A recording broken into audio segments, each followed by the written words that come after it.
और शायद पहली बार में इस विषय को आपने मुझे ऐसी जगह पे छू लिया है कि शायद मैं कोशिश कर रहा हूँ इसको आर्टिकुलेट करने की, क्योंकि एकदम से आपने पूछा है तो।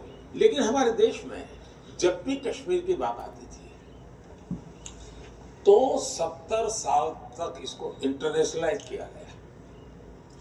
दुनिया का हर देश कश्मीर के मुद्दे पर भारत को कटघरे में खड़ा करता था। थोड़ी बहुत अटल जी ने कोशिश की थी कि टेररिज्म को सेंटर पॉइंट लाए, लेकिन कुल मिलाकर के दुनिया में, और इसलिए 370 के संबंध में भी ये स्वाभाविक था कि दुनिया कोई बहुत बड़ा नाराजगी व्यक्त करेगी। हुआ उल्टा। दुनिया ने जितने देशों को लोग मानते थे कि इन मुद्दों पर भारत पर वो नाराजगी व्यक्त कर सकते हैं, भारत को घेर सकते हैं, अधिकतम लोग मौन रहे। जिन्होंने कहा वो ये कहा कि इनका इंटरनल मामला है। दुर्भाग्य ये है कि अरब देश तो शांत रहे, दुनिया के सभी इस्लामिक देश शांत रहे, मेरे देश की कांग्रेस चू चू करती रही।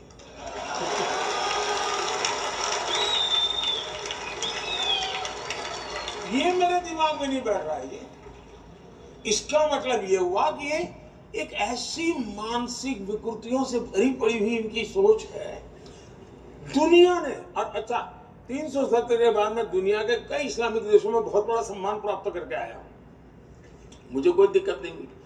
370 के बाद मेरे 8 लोगों को, मेरे देशवासियों को फांसी हुई थी। 370 के बाद की घटना है। उनको जिंदा वापस लेके आ गए। उस समय मोदी जी में बहुत सारे जो हमारे ऑपोजिशन के लोग हैं उनके बयान सुनता था। जब कतर में हमारे लोगों को फांसी की सजा हो गई, वो जेल में थे, ओवैसी ने कहा मोदी जी तो कहते थे उनके बड़े संबंध हैं, क्या हुआ? अरे ये तो विश्वगुरु बनते थे, क्या हुआ?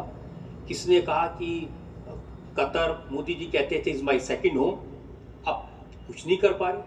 या तो उन्होंने मोदी का पूरा स्टडी नहीं किया है, या तो वो मोदी की बात आई उस समय मीडिया में जाएंगे तो थोड़ी जगह मिल जाएगी इसलिए चले जाते हैं। क्योंकि मोदी एक ऐसी ब्रांड है जिसके कारण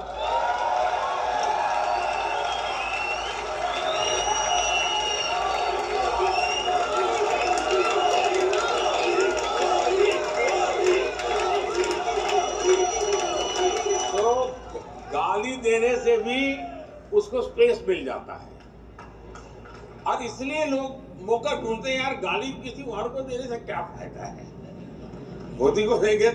और इसलिए जल्दबाजी, उनको पता होना चाहिए कि यार कुछ तो होगा, ये कुछ तो चलता होगा, बोलता नहीं है कुछ करेगा, ये इनको समझ होनी चाहिए।